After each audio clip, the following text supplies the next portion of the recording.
Gets up the pitch, Isak then to Tonali, good header, Gordon, Tonali's in one-on-one, Sandro Tonali against McCarthy, yes! Sandro Tonali finishes into the bottom corner. They went up to Isak, back to Tonali, then played through for the Italian, who carried his run forwards from central midfield. And when McCarthy came out, Tonali just rolled it past him into the corner and then runs across to the away section to celebrate. From being a midfield failure to being one of the best deep-lying defensive players, Sandro Tonali's career has been a wild ride. Hailed as Italy's next Pirlo, a Serie A champion with AC Milan, and being cast off the teams to then being Newcastle's superstar. But how did he change that, and what is making him so good this season? Well, let's talk about that. Sandro Tonali was supposed to be Italy's next midfield maestro. You know how every young Italian midfielder gets, compared to Pirlo at some point? Well, Tonali was the guy. Same long hair, deep-lying playmaker role, even the same Brescia roots. It was almost too perfect. In July 2019, when he was still playing in Serie B, the hype around him was crazy. Scouts from Juventus, Inter and even Barcelona were watching him, but instead of going straight to a super club, he helped Brescia get promoted to Serie A. And that's when the real test began. Could he handle the top flight? Turns out, yes. Even though Brescia struggled, Tonali was a standout, bossing the midfield like a veteran. By the summer of 2020, the big boys came calling, and it felt like he was destined for Juventus. But then, plot twist, AC Milan swooped in and signed him on loan with an option to buy. Milan fans were buzzing. They thought they landed their midfield general for the next decade. But here's the thing, Tonali's first season at Milan, it was rough. I mean, imagine being a 20-year-old playing for one of the biggest clubs in Italy, and the pressure is sky high. He struggled, looked a bit lost. People started questioning if he was that special. Even Milan hesitated. They weren't sure if they should sign him permanently. Let that sink in. He was their golden boy, and suddenly they weren't sure he was worth keeping. But they did just that, buying him for $5 million lesser. And in his second season, he completely flipped the script. He was sharper and more aggressive, dictating games and scoring clutch goals. Suddenly, he wasn't just some Pirlo regen, he was Sandro Tonali, Serie A champion. But here's the thing, he was never really like Pirlo in the first place. The comparisons were lazy. Sure, he had the long hair and the passing ability, but Tonali's style was way more intense. If Pirlo was an artist, painting the games with delicate passes, Tonali was a warrior, charging into tackles, breaking up plays, and driving forward with the ball.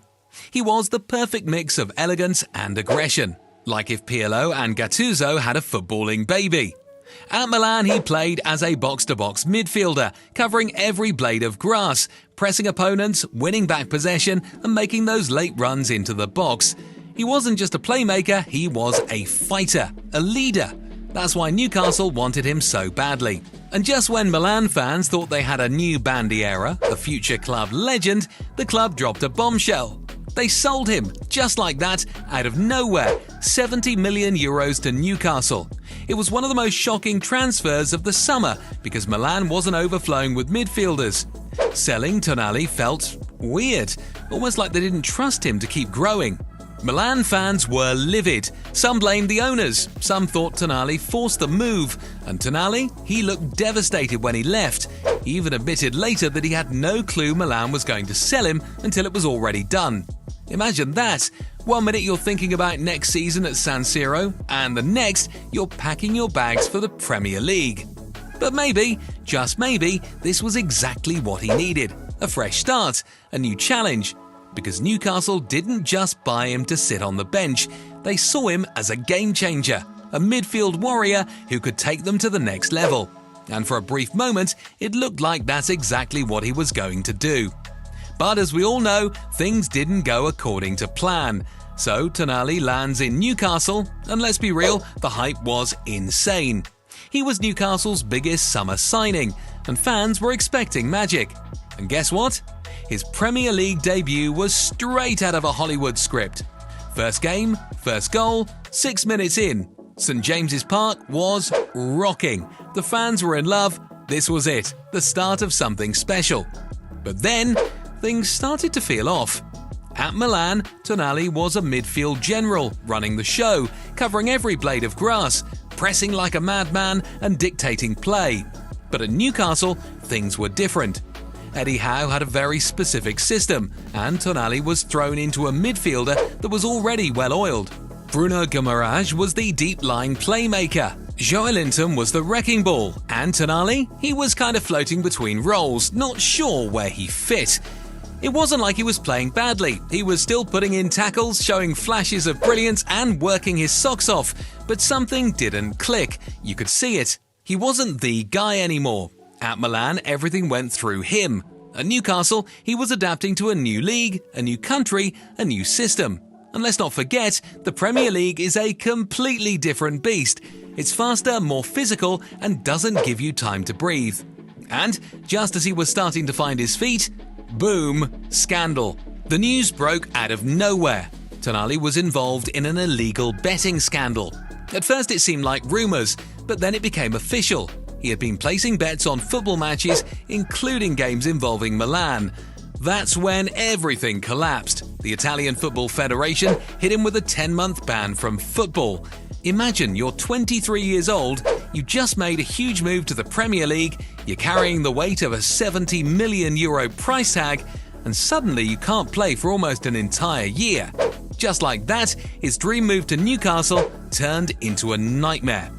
And it's not like this was a simple case of a player being reckless. The details made it even more heartbreaking. Reports came out that Tonali had been battling a serious gambling addiction for years. Even his agent admitted that he had been gambling constantly, to the point where he couldn't stop even if he wanted to.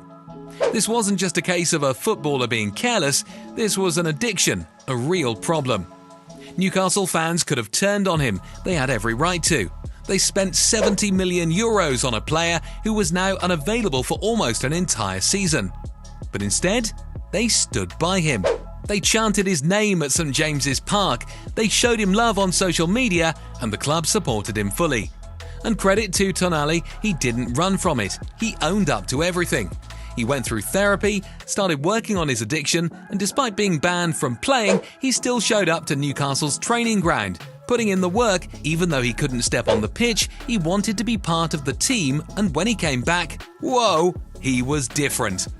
But before we continue this video, please take a moment to subscribe to the channel. Thank you. And now, back to the video. And that brings us to this season. Why is Tonali different now? Well, first, he's got something to prove. He's lost an entire year of his career, and you can bet he's coming back with a point to make. Second, he's fully adapted to Newcastle now. He understands the Premier League. He knows Eddie Howe's system, and he's ready to show why Newcastle spent big on him in the first place.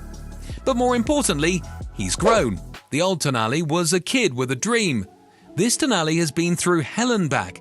He knows what it's like to have everything taken away, and when he steps back on the pitch, he's not just playing football, he's fighting to rebuild his career. And he did just that. This season has been different. Levels above his Milan form. A year ago, he was Newcastle's record signing, a player brought in to transform their midfield and help them compete with the best. Getting a 10-month ban for betting violations saw him sidelined, leaving fans wondering if they would ever see the player they'd invested so much in. Now, after months of waiting, he's back. But this isn't just a return, it's a transformation. Tonali is not the same player he was before. He's stronger, smarter, and hungrier than ever. This is his redemption arc. Mentally, Tonali has come through one of the toughest periods of his career. Imagine being 23 years old, moving to a new league, and carrying the weight of a massive price tag, only to be hit with a ban that could derail everything. That kind of setback could have crushed him, but instead of crumbling, he found a way to come back stronger. He admitted that the first few months were tough, but from January to August, time felt like it was moving faster because he was surrounded by great teammates and people off the pitch. That support system helped him refocus and come back with a point to prove. He's not just playing to impress now, he's playing to redeem. And you can see it in his performances. Before the ban, he was still adapting to the Premier League, trying to find his role in a new system. There were flashes of brilliance, but at times he looked unsure, almost hesitant. Now, that hesitation is gone.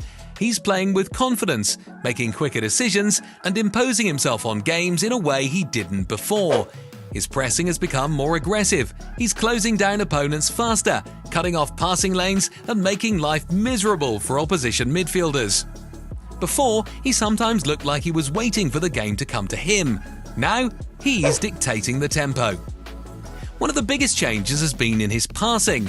Tonali has always been a technically gifted player, but now his distribution is sharper and more decisive. He's moving the ball quicker, switching play with precision and linking up with teammates more effectively.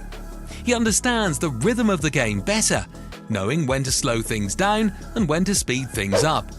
Newcastle's midfield looks far more fluid with him in it, and a lot of that comes down to how much more comfortable he is now. His positioning has also evolved. At the start of last season, he was playing in a more advanced role, with Bruno Guimaraes sitting deeper. That didn't always bring the best out of him. Now Eddie Howe has adjusted the system and the balance is much better. Tonali is playing deeper as a number 6, which allows Guimaraes to push forward more. This has been a game changer for Newcastle. With Tonali anchoring the midfield, Newcastle has more control, and Guimaraes has more freedom to impact the attack. The two have developed a strong understanding, constantly rotating and covering for each other.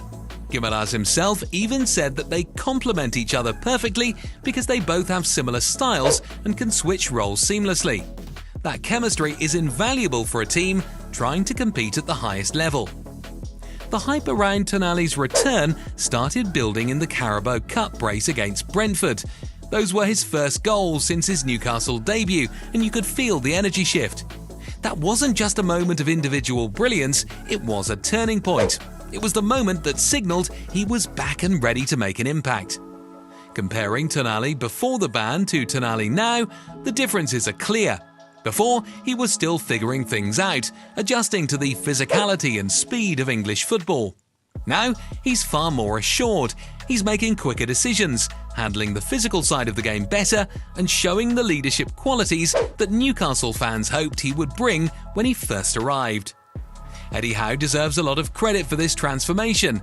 He recognised that Tonali needed a different role to thrive and adjusted the system accordingly. The change has allowed Tonali to play to his strengths, and now Newcastle is reaping the benefits. This version of Tonali is the only one fans were expecting when he signed. He's not just fitting into the team, he's starting to take control of games. The big question now is whether Tonali can become Newcastle's best midfielder. With his technical ability, intelligence and work ethic, there's no reason why he can't be. He's still only 24, and after everything he's been through, he has a renewed hunger to succeed. This isn't just a comeback, it's a statement. Sandro Tonali is back, and he's ready to take Newcastle's midfield to the next level. But what do you think? Can he be one of the best Premier League players this season? Well, let me know in the comments, and when you are done with that, please subscribe to the channel. Thank you.